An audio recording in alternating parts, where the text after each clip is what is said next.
ओम जय जय जय नमोस्तु नमोस्तु नमोस्तु नमो हरियंताणं नमो सिद्धाणं नमो आर्याणं नमो वज्राणं नमो लोहे सवसावणं मंगलम भगवान वीरो मंगलम गौतमो गणि मंगलम कुंदकुंदादिविजयं धर्मोऽस्तु मंगलम सर्वमंगलमांगल्यं सर्वकल्याणकारिकं प्रधानं सर्वधर्माणां जयनं जयतु शासनं जयनं जयतु शासनं नमः समय साराय स्वानुभूत्या चकास्ते चित्स्वभावाय भावाय सर्वभावान्तर्जिते वंदितु सर्वसिद्धे धूमचन्मणो वं गतिं पत्ते वक्षामि समय पाहुडमणिमो सुदकेवली भणिदम् जीवोचरित्यदंसणाटिठ्ठदो तमिहि स समियं जान पौगलिकं पदेश टिठ्ठदं शतं जान पर समियम् यत्र निश्चय गरो समो सवत सुंदरो लोए बंद कहाय यते तीर्ण विसंवादनी होदी सुध परिचिदाणुबुधा सवस्वी काम भोग बंद का एयत सुलंभो नवीण सुलो विहतस्य तमेयत वियतम दाय हम पणो सवियवीण जयदाय जिपमाणं चुगीर्छलं नगे तवम् णविहोदीयपमत्तोणपमत्तो जाणगोदुजो भावो एवं वणन्ति शुद्धं नादोजो सुदुसो चेव व्यवहारेणुवदिस्सति नाणिस्य चरित्यदंसणं नाणं न विनाणं न चरितं न दंसणं जाणगो शुद्धो एवं श्लोक।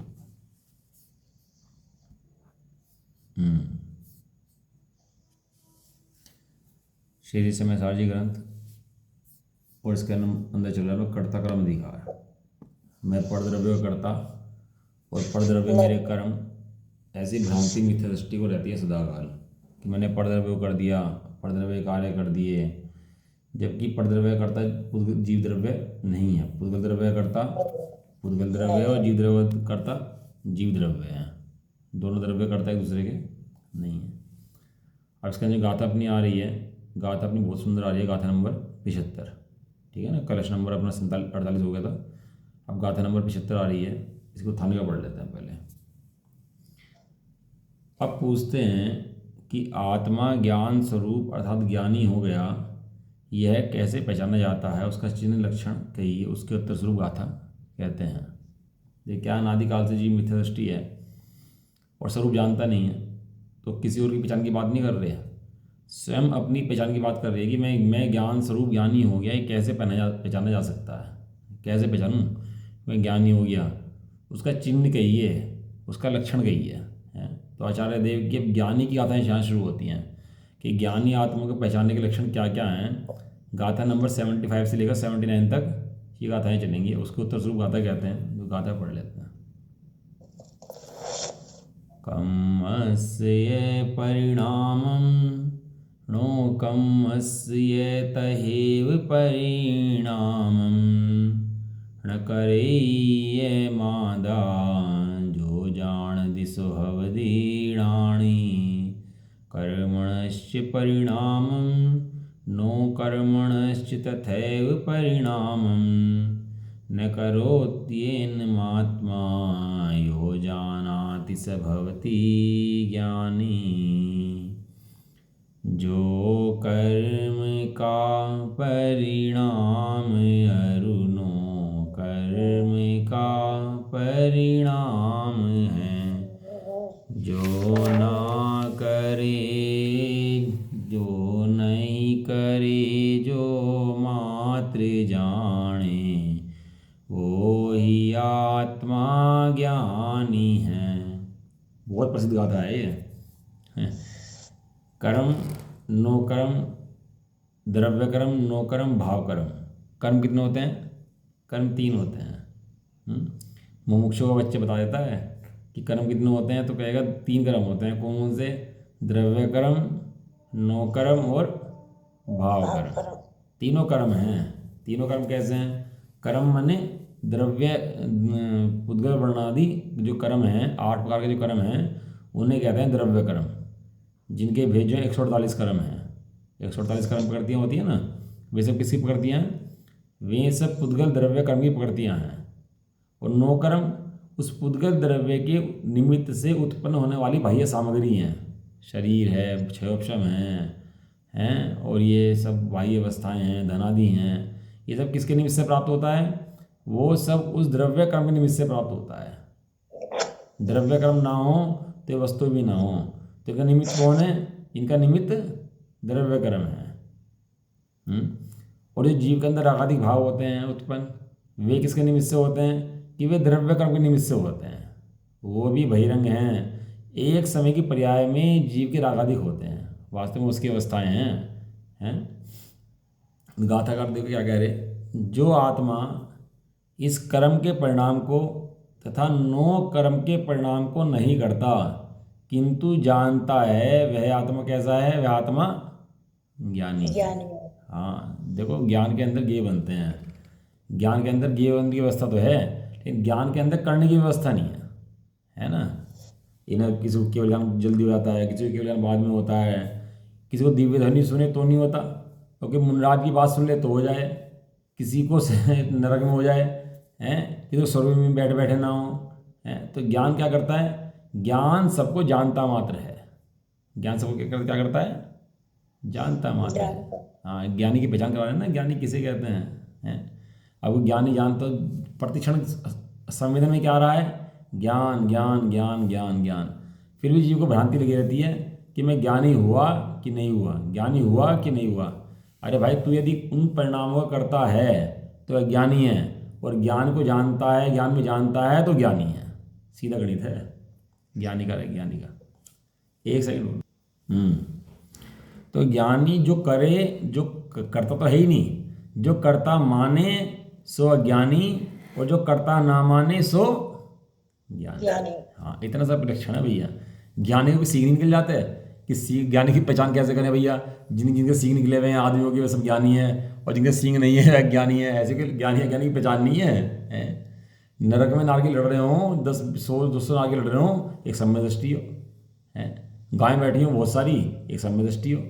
मनुष्य घूम रहे हो, भीड़ की भीड़ घूम रही हो, एक सम्य दृष्टि हो। सम्य दृष्टि की पहचान किसी त्याग से, किसी व्रत से, किसी नियम से नहीं है। सम्य दृष्टि की पहचान किस चीज से? कि जो कर्म के परिणाम को अपने सिर पर ले वो तो है ज्ञानी, और जो कर्म के परिणाम को अपने सिर पर ना ले वो ज्ञानी। हाँ, इतनी सी पहचान की जीव की इसके अंदर है। ज्ञानी माने निर्भर, निर्भर व्यक्ति का नाम ज्ञानी है, और भार वाले व्यक्ति का नाम अज्ञानी है। अभी चारित्र मोहनीय कर्म होता है ना, तो चारित्र मोहनीय कर्म किसके अंदर होता है? चारित्र के अंदर होता है। कल बताया था ना, चारित्र मोहनीय कर्म की प्रकृतियों के अंदर, चारित्र के अंदर राग द्वेष आदि होते हैं, एक समय की पर्याय के अंदर ऊपर नीचे होते हैं, लेकिन ज्ञान उनका करता नहीं है, ज्ञान उनका करता है। 6 नंबर का था, परमत्त नहीं अप्रमत्त नहीं। तो परमत्त अप्रमत्त है कि नहीं है? क्या परमत्त अप्रमत्त हैं? परमत्त अप्रमत्त चारित्र गुण की विकारी और स्वाभाविक दशाएं हैं। किसकी दशाएं हैं? चारित्र गुण की। और ज्ञान क्या है? ज्ञान उनसे निरपेक्ष है, ज्ञान ज्ञाता मात्र है। उसमें चारित्र गुण की विकारी अविकारी पर्याय गे हैं, और ज्ञान तो त्रिकाल है। देखो, जीव को ज्ञान और गे के बारे में बहुत बड़ी भ्रांति है। सारी भ्रांति कहाँ पर है? ज्ञान गे, ज्ञान गे। जिसने ज्ञान गे समझ लिया उसने पूरा समाचार समझ लिया। पूरा समाचार ज्ञान और गे की भ्रांति को तोड़ने के लिए समर्पित है। भ्रांति कहाँ है जीव को? कि गे जो है ये गे मैं हूँ, और उसमें लिखा कहा था कि अंदर इस रीति शुद्ध कहा है। शुद्ध क्यों है ज्ञान? कि चारित्र गुण की विकारी अविकारी पर्यायों का भी ज्ञाता है, करता नहीं है उनका, उनके करता हो जाए, ऐसा करता नहीं है उनका। तो कर्म के परिणाम हो किसके परिणाम है? पुद्गल के परिणाम है। नो कर्म के परिणाम किसके परिणाम है? पुद्गल के परिणाम। और भाव कर्म के परिणाम किसके परिणाम है? कि चारित्र गुण की दशा में उठने वाली एक समय की पर्याय है, लेकिन किसके निमित्त से होती है? पुद्गल के निमित्त से होती है। तो ये परिणाम भी किसके परिणाम है? पुद्गल के परिणाम। तो सारा जब पुद्गल का परिणाम है तो बाकी कौन बच गया? कि बाकी बचा जीव। बाकी कौन बचा? जीव। हाँ, जो ऐसे जीव को जानता है, जो अपने को जानता है, ज्ञानवान जानता है, सो ज्ञानी। और जो अपने को सिर पे मैं मुनि हूँ, मैंने नियम लिए, मैं सत्य बोल सकता हूँ, हैं, मैंने ऐसा करा, जो ऐसे हर को अपने सिर पर ले, वो सब क्या है? वो अज्ञानी है भैया। समझदार जी है ना। अब देखो ज्ञानी की पहचान कराई तो कहीं लिखा मुनि बने सो ज्ञानी, इसके अंदर लिखा त्याग ले सो ज्ञानी, रसी करे, अठाई करे, अष्टमी करे सो ज्ञानी, कहीं लिखा है इसके अंदर? हमने ज्ञानी के बारे में कितनी कल्पना बना रखी दिमाग में अपने। ज्ञानी किसे कहते हैं? कोई त्यागी मिल जाए, नियम व्रत वाला आदमी मिल जाए, बड़ा इंसान मिल जाए, हैं, वो तो क्या लगता है? ये ज्ञानी है भैया, हैं? और यहाँ ज्ञानी की पहचान का लक्षण क्या बता रहे? कि जो कर्म और नो कर्म के परिणाम को नहीं करता, जानता है, वो ज्ञानी। तो पहचान लेते हैं कि हाँ, शिव जी लिखा ज्ञानी के नेत्र महात्मा को पहचान लेते हैं। क्या लिखा? ज्ञानी के नेत्र महात्मा को पहचान लेते हैं। हाँ, ज्ञानी ज्ञानी को पहचान लेते हैं। यदि ऐसी पहचान ना हो ना, तो ज्ञान भी ना पहचानने में आए, फिर तो गुरु किसे बनाएगा? फिर तो सब ज्ञानी हो जाएंगे बैठे बैठे, पता नहीं किसी भी मान लेगा। लेकिन उसके वचनों के द्वारा, उसकी बातों को पता लगता है कि उसके अंदर चल क्या रहा है। कहें उसके मतलब वचन, उसके ज्ञानी के वचन लब्धि होती है ज्ञानी को। ज्ञानी के वचनों के द्वारा पता लगता है कि ये ज्ञानी है यहाँ पर, नहीं तो पहचान कैसे होगी? ज्ञानी की पहचान नहीं हो पाएगी। नहीं तो जैसे अंदर में होगा वैसे वचन भी निकलेंगे। वो कर्म के परिणाम, नो कर्म के परिणाम को करता भोगता नहीं है। देखो टीका पढ़ते हैं इसकी, बहुत सुंदर टीका इसकी है और बहुत प्रसिद्ध गाथा भी है। देखो टीका, निश्चय से, निश्चय नय से नहीं, जो निश्चय नय खड़ा होगा तो निश्चय नय के सामने व्यवहार नय खड़ा हो जाएगा। तो निश्चय से मैंने वास्तव में भैया, है ना, निश्चय नय की बात नहीं है, निश्चय की बात है, वास्तविक बात चल रही है, अब सच्ची बात चल रही है। क्या कह रहे हैं?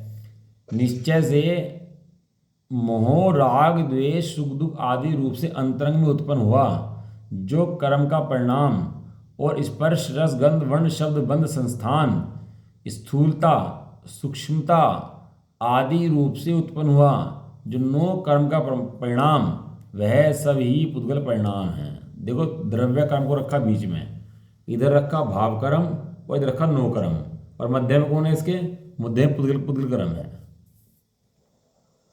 मध्य में कौन है? पुद्गल कर्म। डायरेक्टर जो है फिल्म बनाता है, फिल्म बनाई किसने? डायरेक्टर ने। और आपने देखी क्यों? कब देखी? जब डायरेक्टर ने बनाई, जब देखी आपने फिल्म, नहीं तो फिल्म देखने में नहीं आती। ये जो अंतरंग में परिणाम है, मोह के, राग के, द्वेष के, सुख के, दुख के, ये जो परिणाम हैं, ये किसके परिणाम है? ये कर्म के परिणाम है, मेरे परिणाम नहीं है। ये किसके परिणाम है? कर्म के। हाँ, एक समय की पर्याय में उत्पन्न होते हैं, लेकिन होते किसके निमित्त से हैं? कोई जीव के अंदर से आते हो ऐसा नहीं है। जब जब जीव बाहर का लक्ष्य लेता है तब तब उत्पन्न होते हैं, और जीव बाहर का लक्ष्य छोड़ करके अपना लक्ष्य लेता है तो उत्पन्न नहीं होते। लेकिन ज्ञान के अंदर उत्पन्न नहीं होते, चारित्र के अंदर उत्पन्न होते हैं। श्रद्धा के अंदर विपरीतता और चारित्र के अंदर विपरीतता, ये दो चीज़ें घटती हैं। देखो संसार का कारण जो है, तीन चीज़ बताई, मोह, राग, द्वेष। कितनी चीज़ें बताई? मोह, राग, द्वेष। मोह, राग, द्वेष, तीन चीज संसार की हैं, कारण है। मोह मने श्रद्धा के ऊपर मोह, और राग द्वेष मने चारित्र के ऊपर मोह। तो इसे कहते हैं श्रद्धा मोहनी है, और इसे कहते हैं चारित्र मोहनी है। दो मोहनी कर्म घटते हैं। तो ज्ञान कहाँ गया इसके अंदर?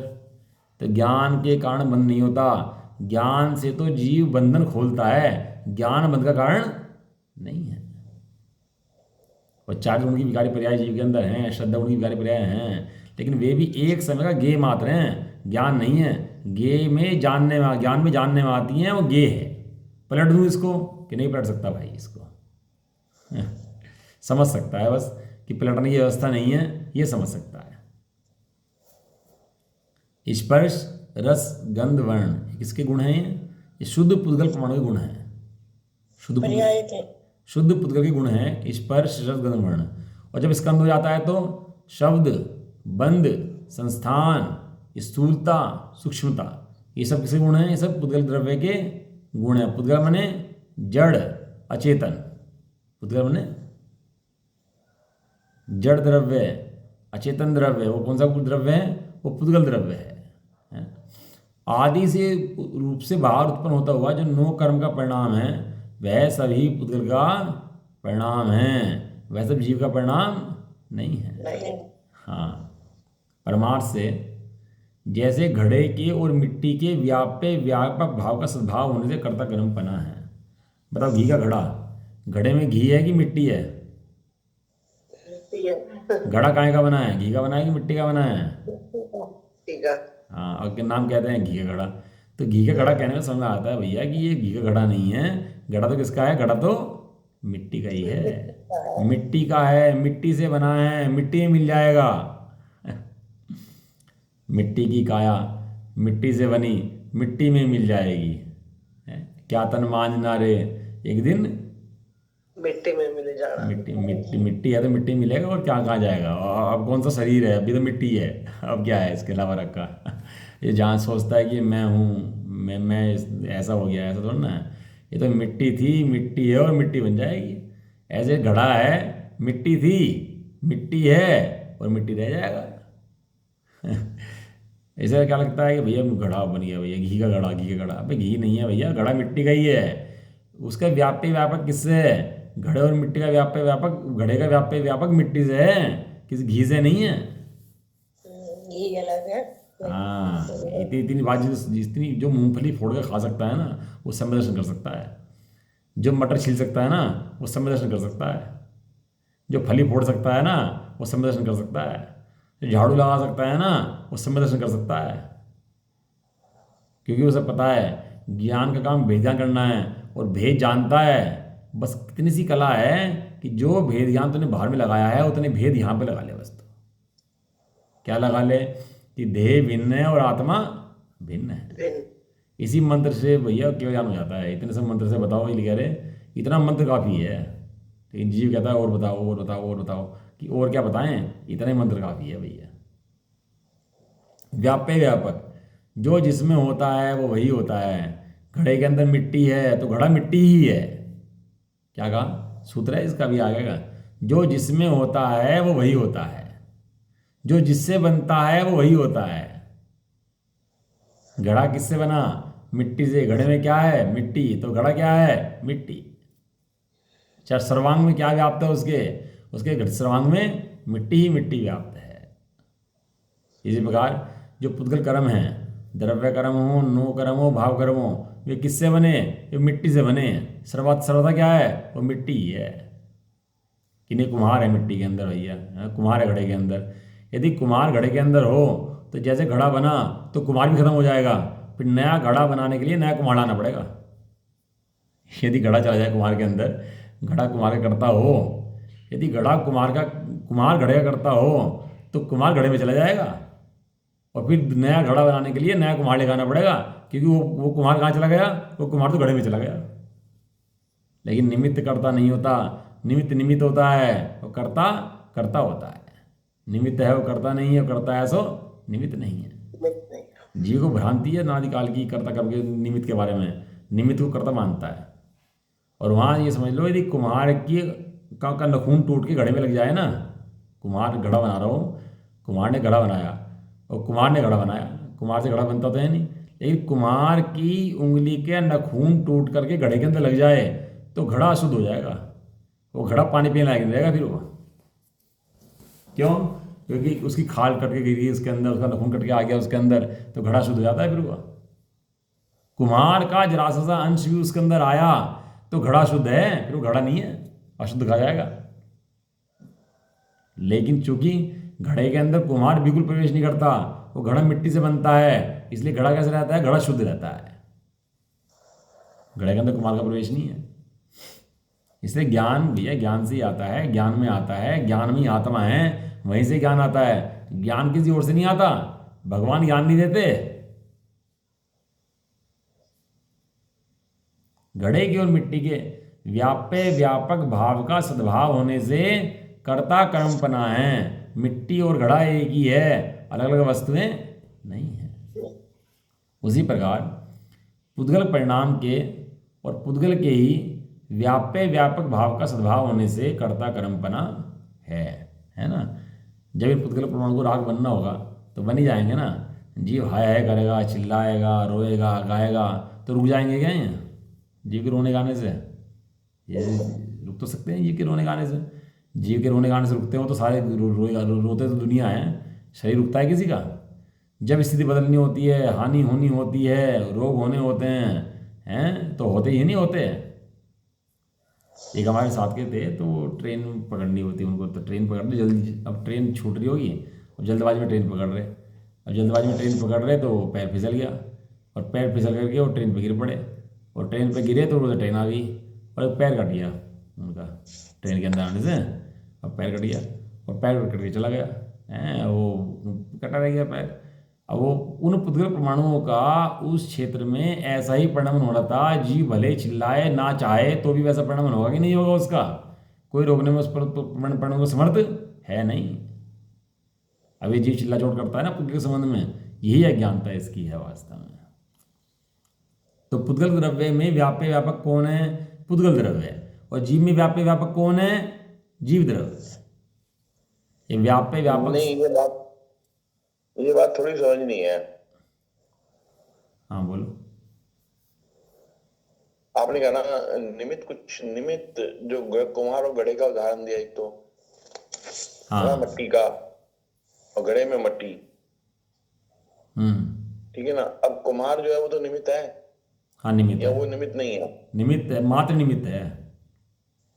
मात्र निमित्त है। हाँ अब उसके कंपैरिजन में देखो कि जो हम कह रहे हैं ना कि जो होना है वो तो होना ही है, जो होना है वो तो होना ही है, वो अपने हाथ में नहीं है। तो फिर पुरुषार्थ कहाँ है? यही पुरुषार्थ है।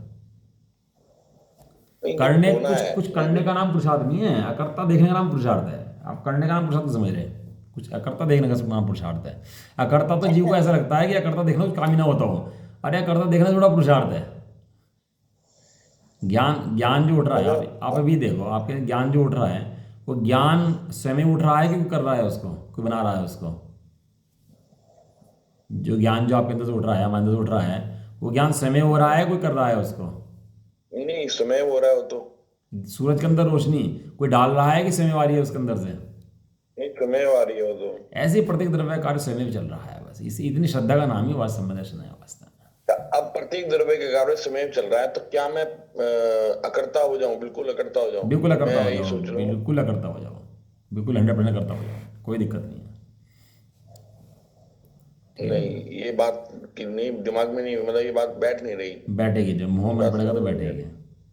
कि अगर मैं अकर्ता हो गया, अकर्ता हो गया नहीं, अकर्ता होऊंगा नहीं, अकर्ता तो है, अकर्ता थोड़ा ना होना है, अकर्ता तो जीव है ही। एक सेमिनार हुई, उसमें ये आया, एक सेमिनार हुई, उसमें बोले जैन धर्म का सिद्धांत एक शब्द के अंदर बताओ, जैन धर्म क्या है, एक शब्द के अंदर बताना है आपको। तो उन्होंने कहा अकर्ता, बस एक शब्द बोला, जैन धर्म मैंने अकर्ता अकर्ता अकर्ता, इसके अलावा जैन धर्म की कुछ नहीं है भाई, अकर्ता है बस। अकर्ता मैंने ऐसा करता नहीं, अकर्ता अपना तो करता है, लेकिन पर द्रव्य का करता है, पर गुणों का करता है। एक गुण दूसरे द्रव्य कार्य नहीं करता, एक पर्याय दूसरे द्रव्य कार्य नहीं करती, एक द्रव्य दूसरे द्रव्य कार्य नहीं करता, इसका करता है, और अपना कार्य पूरा करता है, इसलिए करता है। तो कर्ता कर्म अधिकार है ना, तो पर द्रव्य का कर्ता मानता है तो अज्ञान रहता है। ये बात समझ नहीं है, बिल्कुल ठीक है। एक द्रव्य दूसरे द्रव्य के कार्य नहीं करता, अकर्ता है। पर मैं खुद अपना काम करता हूं तो करता है। खुद अपना काम करना नहीं, खुद अपना काम हो रहा है भाई साहब। करना क्या है बताता रहे, सूरज के अंदर रोशनी डालनी पड़ रही है, क्या सहज है? सहज तो है, सहज, उसमें क्या करना है उसके अंदर? ये बात नहीं बैठ रही ध्यान में, क्योंकि अकर्ता कैसे हो जाएगा? अगर अकर्ता मैं अकर्ता हूं तो मेरा कर्म बंधन कैसे हो रहा है? फिर कर्म बंधन तो होना ही नहीं चाहिए। कर्म बंध कहाँ हो रहा है, ये तो बता रहे आचार्य, सामने पढ़ो तो सही, क्या कह रहे हैं? सामने आप पढ़ तो रहे नहीं, आप सामने साफ साफ कह तो रहे कि पुद्गल द्रव्य का कर्म करता है, जी द्रव्य करता नहीं, साफ साफ तो कह रहे हैं, और कैसे कहेंगे?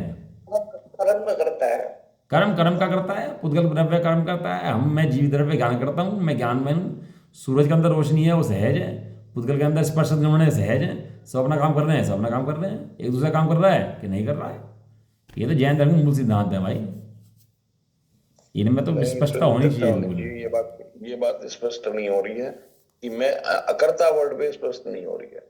हो जाएगी। पुरुषार्थ होगा तभी कर्म बंधन होगा, चाहे वो पुद्गल का हो चाहे वो जीव का। पुरुषार्थ क्या है? जीव का स्वयं पुरुषार्थ स्वयं प्रतिक्षण चल रहा है, यही पुरुषार्थ है वास्तव में। पुरुषार्थ के लिए कुछ करना थोड़ा ना है अलग से।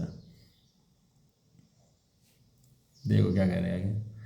उसी प्रकार पुद्गल द्रव्य के परिणाम में, पुद्गल द्रव्य में ही व्याप्य व्यापक भाव का सद्भाव होने से कर्ता कर्मपना घटता है। उसका पुद्गल द्रव्य कर्तापना पुद्गल द्रव्य के अंदर है। चिकनाई है सो घी के अंदर है। चिकनाई कहाँ है? सो घी के अंदर है, और घड़े के अंदर चिकनाई नहीं है। दोनों के दोनों अलग अलग हैं भैया। उसकी चिकनाई उसके साथ है और घी का मिट्टीपना घड़े के साथ है। पुद्गल द्रव्य स्वतंत्र व्यापक है। क्या शब्द डला? स्वतंत्र है। पुद्गल द्रव्य कैसा है? स्वतंत्र है कि जीव से है? पुद्गल द्रव्य स्वतंत्र है और जीव द्रव्य स्वतंत्र है, और दोनों क्या कर रहे हैं? अपना अपना काम कर रहे हैं और दूसरे काम नहीं कर रहे। पुद्गल द्रव्य स्वतंत्र व्यापक है, इसलिए पुद्गल परिणाम का कर्ता है। पुद्गल द्रव्य स्वतंत्रता से अपने काम करे, कर्ता उसे कहते हैं जो स्वतंत्रता से अपना कार्य करे। कर्ता की परिभाषा में पढ़ोगे ना, कर्ता किसे कहते हैं? ठीक बात है। कर्ता किसे कहते हैं? जो स्वतंत्रता से अपना काम करे उसे कर्ता कहते हैं, और दूसरे का काम बिल्कुल ना करे उसका नाम कर्ता है। अपना अपना काम सब करो ना भाई। एक दूसरे का काम करके क्यों एक दूसरे पे लांछे गिर रहे हो? शादी में पंगत लग जाए, और शादी में पंगत लग के भाई सबके सामने भोजन लग जाए, है कि भाई तुम सबको भोजन खाओ। अब व्यवस्था है कि भाई तू इसे खिलाएगा, वो तुझे खिलाएगा, तू वो उसे खिलाएगा, वो उसे खिलाएगा, वो उसके मुंह में डालेगा, वो उसके मुंह में डालेगा। तो व्यवस्था बन पाएगी उससे शादी की पंगत की? और उसमें क्या है कि भाई सब अपना अपना खाओ। मीठा चाहिए मीठा खा, नमकीन चाहिए नमकीन खा, जो चाहिए वो खा, अपना अपना खाओ। ये व्यवस्था बढ़िया है कि सब एक दूसरे के मुंह में दो, वो व्यवस्था बढ़िया है? अब उसे कुछ चाहिए कुछ और मुंह में दे देगा कुछ। चाहिए मीठा, देगा मिर्च उसके मुंह में। डायबिटीज हो रही होगी, उसको मीठा खिला देगा। तो सारी व्यवस्था बिगड़ जाएगी। अपना अपना सब लोग करो, अपना अपना सब लोग खाओ, ये व्यवस्था बढ़िया है। इसलिए प्रत्येक द्रव्य अपना अपना द्रव्य कार्य करता है, कार्य स्वतंत्र भी है, स्वतंत्र से करता है। जो अपना कार्य स्वतंत्र से करे उसका नाम करता है। सूरज है और बादल है, दो चीज़ें हैं। सूरज रोशनी करता है, और बादल क्या करते हैं? बादल अपना काम करते हैं और सूरज अपना काम करता है। सूरज के कारण बादल नहीं, और बादल के कारण सूरज। दोनों अपने अपने भिन्न भिन्न हैं, और दोनों अपना अपना काम करते हैं। जब बादल को आना होता है तो आते हैं, हटना होता है तो हटते हैं। उनके सूरज मना करता है उनको आने से, सूरज लाता है उनको? कुछ भी नहीं है, सब अपनी स्वतंत्र व्यवस्था है भैया। पुद्गल द्रव्य स्वतंत्र व्यापक है, स्वतंत्र रूप से है, कोई करता नहीं है उसको। कोई भगवान बनाते हैं उसको, ऐसा नहीं है। इसलिए पुद्गल परिणाम का करता है, और पुद्गल परिणाम उस व्यापक से स्वयं व्याप्त होने के कारण कर्म है। उस कर्म के अंदर कौन व्यापक है? वो पुद्गल द्रव्य उसके अंदर व्यापक है, इसलिए स्वयं व्याप्त हैं, इसलिए कर्म है।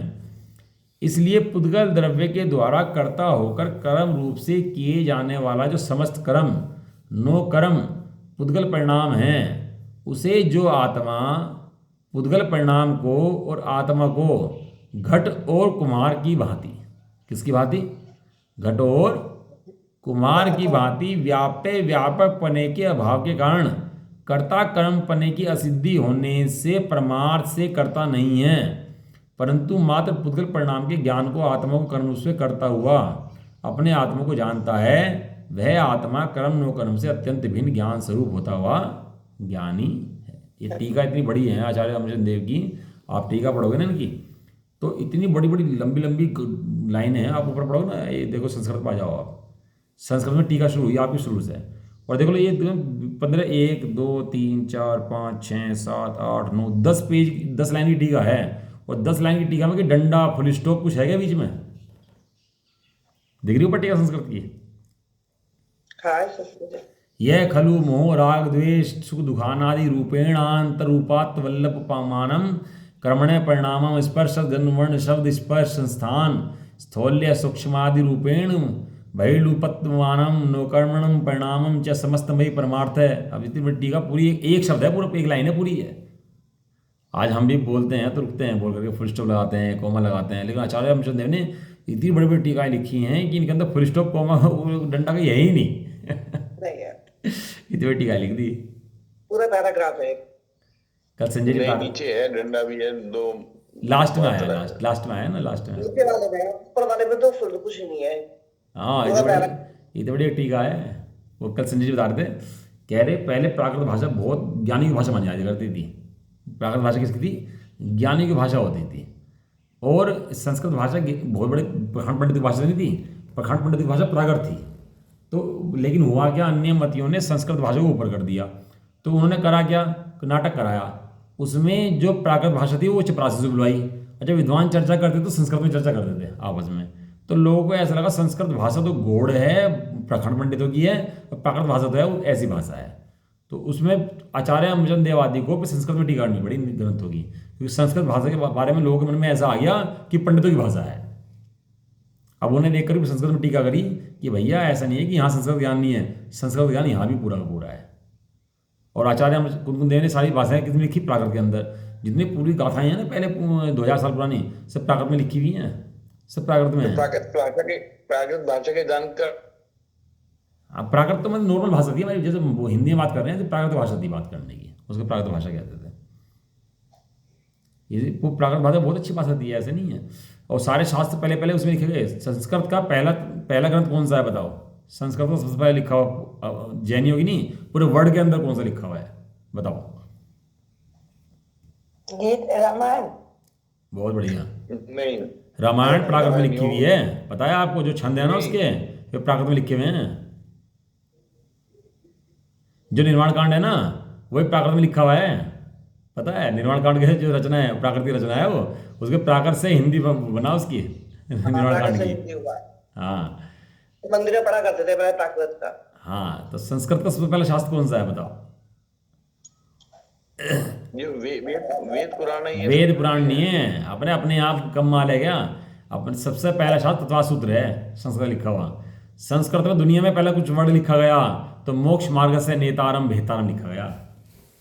मोक्ष मार्ग से नेतारम भेतारम करम भूवर्ताम ज्ञाताराम विश्व तत्वानाम वंदे तद्गुण। अब इसके ऊपर टीकाएं लिखी, अष्टसती अष्ट सहस्त्री। प्राकृत भाषा की जानकार नहीं है अब कम है, एक दो कुछ लोग हैं, लेकिन अभी बहुत कम हो गया। अब तो हैं अभी भी, ऐसी बात नहीं है, नहीं है। अब उसके ऊपर नहीं पढ़ाई नहीं जाती, प्राकृत भाषा पढ़ाई नहीं जाती है, पढ़ाई जाती है बहुत कम, लेकिन पढ़ने वाले लोग बहुत कम रहेंगे, उसके बहुत कम रहेगी। संस्कृत को ज़्यादा मान्यता प्राप्त हो गई, प्राकृत को इतनी मान्यता प्राप्त लोग पढ़ते नहीं हैं, कम पढ़ते हैं, प्रयोग में कम है भाषा है ऐसा। ये जो है ना, जो मंगलाचरण लिखा था दासूद का, इसकी टीकाएं पढ़ लोगे ना आप, आश्चर्य हो जाएगा। खाली 2 लाइन के ऊपर की जो टीका है ना, अष्टसती अष्ट सहस्त्री गंधहस्ती महाभाष्य, बहुत टीकाएं रची गई इसकी, एक के 2 लाइन के ऊपर। 2 लाइन के ऊपर क्या? कर्म सर्वज्ञता की सिद्धि। दुनिया सर्वज्ञ को नहीं मानती, और हमारा जैन धर्म सर्वज्ञ शुरू होता है। और सर्वज्ञता की सिद्धि के लिए इतने शास्त्र रचे गए हैं, इतने शास्त्र रचे गए हैं कि आप समझ नहीं सकते। इतने हजारों लाखों लिख दिए श्लोक इसके ऊपर। किसके ऊपर? खाली एक भगवान सर्वज्ञ हैं इस बात की सिद्धि करने के लिए। अब दुनिया मानती नहीं सर्वज्ञ भी कोई चीज़ होती है। जो 3 लोग 3 काल को जानता हो, एक समय में जानता हो, वह सर्वज्ञ कहते हैं। कोई मानता नहीं इस बात को। ये सिद्धांत गजब गजब के हैं। मानो तो बहुत बढ़िया है, नहीं माने तो क्या कर सकते हैं किसी का। देखो क्या कह रहे हैं इसके अंदर। पुद्गल द्रव्य स्वतंत्र व्यापक द्रव्य है, और पुद्गल द्रव्य परिणाम को करता है, और पुद्गल परिणाम उस व्यापक में व्याप्त होने के कारण कर्म है। कर्मों के अंदर कौन व्याप्त है? कर्मों के अंदर वो जो कर्म पुद्गल है वो व्याप्त है, हैं? आगे, इसलिए पुद्गल द्रव्य के द्वारा कर्ता होकर कर्म रूप से किया जाने वाला। कर्म का कर्ता कौन है? कर्म का कर्ता पुद्गल द्रव्य है, कर्म का कर्ता जीव द्रव्य नहीं है। और फिर तीनों चीज़ें उसमें घट जाएंगी, द्रव्य कर्म भी, भाव कर्म भी, और नो कर्म भी। तीनों चीज़ें उसमें घट जाती हैं, क्योंकि पुद्गल द्रव्य किसके द्वारा कर गए हैं? कर्म किसके द्वारा कर गए हैं? कर्म पुद्गल के द्वारा करे गए हैं। अब तो कर्म नहीं पता, जीव कर्म दिखते नहीं ना। अब सर्वज्ञ देव ने देख के बताया कि यहाँ पर कर्म होते हैं। अब पहचान ले तो पहचान ले, सर्वज्ञ की मान ले, या तो जान ले या मान ले, 2 में से काम कर ले। ना तो जानने का और ना मानने का, तो तेरा तो फिर कुछ हो सकता ना फिर उसके बाद। पुद्गल द्रव्य के द्वारा कर्ता होकर कर्म रूप से किए जाने वाला जो समस्त कर्म नो कर्म रूप पुद्गल परिणाम है। कौन सा परिणाम है? जो कर्म ज्ञानावर्णादि 8 कर्म रूप परिणाम है, और नो कर्म माने ज्ञानावर्णादि कर्म के से उत्पन्न होने वाला बाह्य वस्तु है। उसको क्या बोलते हैं? उसको बोलते हैं नो कर्म। इसमें शरीर, धान्य, धन, संपदा, परिग्रह सब वस्तु इसके अंदर आ जाती हैं। वे सब किसके परिणाम है? वे सब कर्म के परिणाम है, जीव के परिणाम नहीं है। हाँ, क्षयक्षम बढ़ता है, घटता है, वस्तुएं प्राप्त होती हैं, आती हैं, जाती हैं, सब अपने अपने काल में भैया समय परिणाम चलता रहता है। सब कर्मपद पर्याय में समय चलता है। अब स्वामी जी ने उठाया कर्मपद पर्याय के विषय, तो दुनिया को तो हो गया भैया खतरा है। अब हम क्या करेंगे? कर्तापन, हम तो करता रहे ही नहीं किस चीज़ के, और कर्तापन में नचाई नहीं पड़ते जीव को। तो क्या सोचता है? कहने लगा भैया कर्मपद पर्याय में तो कुछ करना ही नहीं रहा, अब क्या करें? कह रहे भाई यही सिखाना था। अब फिर उन्होंने कहा कि भैया देखो सर्वज्ञ देव 3 लोग 3 काल को जानते हैं ना, कि हाँ 3 लोग को 3 काल को जानते हैं। तो 3 लोग 3 काल को जानते हैं, फिक्स है उसको जानते हैं, फिक्स नहीं है उसको जानते हैं। अवधि ज्ञान ही होता है ना, अवधि ज्ञान, तो जानता है भाई तुम यहाँ ऐसे जाओगे, ऐसे से जाओगे, ऐसे ट्रेन पकड़ोगे, यहाँ पहुँच जाओगे, वो सब जानता है अवधि ज्ञान। तो जब फिक्स है तब जानता है, फिक्स नहीं है तब जानता है। फिक्स है तब जानता है। हाँ, तो उन्होंने कहा सर्वज्ञ देव 3 काल 3 लोग की पर्याय को जानते हैं, फिक्स हैं इसलिए जानते हैं। तो लोगों को खतरा हो गया, लोगों ने कर्मपद पर्याय की नास्ती के नाम पर सर्वज्ञ की नास्ती करनी शुरू कर दी। सर्वज्ञ को मानना मतलब सर्वज्ञ के होता है तो मान जानते हैं और नहीं होता तो नहीं जानते हैं। ये कौन सा गणित हुआ भाई कि जानते भी हैं और नहीं भी जानते हैं। लोगों ने ऐसी कल्पनाएं करनी शुरू कर दी एक सर्वज्ञ देव के सिद्धांत को उड़ाने के लिए। जैसे अन्य मती होते हैं ना, सर्वज्ञ को नहीं मानते, ऐसे हमारे जैनी के अंदर भी हैं ऐसे लोग जो सर्वज्ञ को नहीं मानते। जो कर्मपद को नहीं मानते वे सर्वज्ञ को नहीं मानते। सीधी बात ये है भैया। कहाँ गए थे? नो कर्म के परिणाम है आत्मा है, पुद्गल परिणाम को और आत्मा को घट और कुम्हार की भांति व्याप्य व्यापक पने का अभाव है। पुद्गल परिणाम को क्या है? आत्मा को। जैसे घड़ा और कुम्हार अलग अलग हैं, दो चीजें हैं कि नहीं है? घड़ा यहाँ है, कुम्हार यहाँ है, दो अलग अलग है कि एक है? घड़ा और कुम्हार अलग अलग है कि एक है? नहीं, अलग अलग है। ऐसे ही मिट्टी और घड़ा अलग अलग है कि एक है? अलग अलग है। अरे सुना नहीं आपने? ध्यान से, ध्यान कहीं और है। मैं ले तो मिट्टी और घड़ा अलग अलग है कि एक है? मिट्टी और घड़ा एक ही है। हाँ, दिमाग कहीं और था ना। कुम्हार और घड़ा, मिट्टी और घड़ा, देखो कुम्हार और घड़ा अलग अलग हैं और मिट्टी और घड़ा एक है। हाँ, ऐसे ही आत्मा और कर्म अलग अलग हैं और ज्ञान और आत्मा एक है। ठीक है। ये जीव की भ्रांति मिटाने के लिए कितना अभ्यास कराते हैं, कितना लिखते हैं भैया, बड़ा बड़ा लंबे लंबे छंद लिखते हैं, गजब करते हैं भैया लिख लिख के। ये गजब मूल मंत्र है भैया। ये कर्मा करता जीव 3 काल में भी है नहीं, हो सकता नहीं। क्यों? उसका कर्ता पुद्गल द्रव्य है। एक कर्म के 2 कर्ता नहीं होते, एक कर्म के 2 कर्ता नहीं होते और एक कर्ता के 2 कर्म नहीं होते। 2 कर्म के 2 कर्ता और एक कर्ता का 1 कर्म होता है। ज्ञान भी करे और राग भी करे, ऐसा नहीं है। और पुद्गल द्रव्य राग भी करे और ज्ञान भी करे, ऐसा नहीं है। महा सिद्धांत है भैया, मोक्ष पहुंचाने के मार गए हैं। कुम्हार और घड़े की भांति ऐसे ही कुम्हार और घड़ा जैसे अलग है, ऐसी आत्मा और पुद्गल अलग है। पुद्गल भी अलग है और पुद्गल के परिणाम भी अलग हैं। पुद्गल भी अलग है और पुद्गल के परिणाम भी अलग है। पर पुद्गल के परिणाम माने नो कर्म के परिणाम, भाव कर्म के परिणाम, ये भी अलग हैं। किससे? उस आत्मा से अलग हैं। क्यों? क्योंकि व्याप्य व्यापकपना नहीं घटता। क्या नहीं घटता? व्याप्य व्यापकपना। घी में होते हैं ना चिकनाई होती है, आप देखो घी में चिकनाई चमकती है, चिकनाई हल्की, उसमें चमक होती है चिकनाई के अंदर, देखा ना। और पानी के अंदर ऐसी चमक नहीं होती, घी के अंदर चमक होती है ना। और दूध में पानी मिला दे तो हम पहचान लेते हैं कि दूध पतला है, दूध के अंदर पानी ज़्यादा है। तो कैसे पहचान लेते हैं कि आज चिकनाई के कण जो हैं कम है उसके अंदर। कम क्यों है? क्योंकि पानी मिला हुआ है उसके अंदर। और दोनों को हम पहचान के दोनों को भिन्न भिन्न कर लेते हैं। ज्ञान के अंदर कला है, मिले हुए काल के अंदर भी 2 को भिन्न भिन्न कर दे, ये ज्ञान की कला है। 2 द्रव्य यहाँ एक जगह इस क्षेत्र में है कि नहीं है? जीव द्रव्य भी यहाँ पर है, कर्म भी यहाँ पर है और शरीर भी यहाँ पर है, सब यहाँ पर है कि नहीं है? ज्ञान की कला है क्या है कि तीनों को अलग अलग भिन्न भिन्न जान लेता है। तीनों को अलग अलग जान करके तीनों को न्यारा न्यारा कर देता है। ये ज्ञान की कला है। जैसे हंस होता है ना, हंस क्या करता है? वो चोंच डुबोता है तो क्या करता है? क्या करता है हंस? दूध और पानी अलग कर देता है। दूध पानी अलग नहीं करता, दूध को पी लेता है, पानी छोड़ देता है। अरे छोड़ अलग अलग करने की बात नहीं है, अलग अलग कर दिया छोड़ दिया। वो सार को ग्रहण कर ले, थोता दे उड़ाए हैं? सारा सार जो दूध है उसको तो पी जाए और जितना पानी है सबको छोड़ देता है। ऐसे ही ज्ञानी क्या करता है? ज्ञान क्या करता है? हंस की चोंच में ना खट्टापन होता है, हंस की चोंच होती है, वो खटास होती है उसके अंदर। तो खटास क्या करती है? उसको पानी को अलग कर देती है, उसको दूध को पी लेती है। अच्छा, दूध फट जाता है उसके चोंच डाल दूध फट जाता है, वो खटास होती है ना उसकी चोंच के अंदर। आपने बकरी देखा होगा, बकरी जो है वो कांटे वो खा लेती है, बेर खा लेती है। बकरी बेर खुद खाती है? हाँ, और कांटों के बीच में बेर खा लेती है, और कांटों के बीच में बेर कैसे खा लेती है, हम तो नहीं खा पाते कांटों के बीच में। तो उसके मुंह में ऐसी ताकत होती है, कांटा जाते भूल जाता है मुंह में उसके, और कांटा जाकर रस बन जाता है वो मुंह में उसके, कांटा जाते चला जाए और हमें लगता है कांटा है, उसके लिए कांटा कहाँ कांटा है, उसके लिए कांटा है ही नहीं, वो सब खत्म हो जाता है उसके, हैं? ऊँट भी खाता है ना, कांटे, दो कांटे खा जाता है ऊँट। हाँ, वो सब भूल जाता है मुंह में उनके जा करके, ऐसे उनकी कला है उनके पास। ये कला का तो खेल है सारा, ज्ञानी के पास कला ही तो है, और क्या है, क्या कला है, वो दो द्रव्यों को भिन्न भिन्न जान करके अलग अलग कर देता है, और सार सार जो ज्ञान स्वरूप है तो ग्रहण कर लेता है, और थोता दे उड़ाए पुद्गल द्रव्य को अलग कर देता रख देता है भैया। जहाँ ज्ञानी पुद्गल के बारे में मारा जाता है, ज्ञानी पुद्गल की परवाह नहीं करता, पुद्गलों को एकदम भिन्न जानता है। ये जैसे कड़ा घड़ा और कुमार अलग अलग हैं, ऐसे पुद्गल और जीव द्रव्य भिन्न भिन्न हैं। मलका की दाल और अरहर की दाल मिक्स जाए आपस में, मिल गई है डब्बे में, तो अलग कर सकते नहीं कर सकते दोनों को?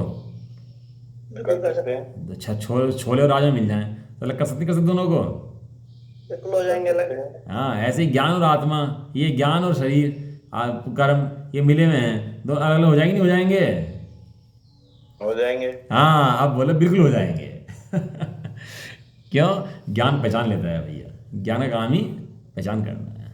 चलो, समय हो गया, बाकी चर्चा इसकी कल करेंगे। चलो, निज निधि निज में बताई,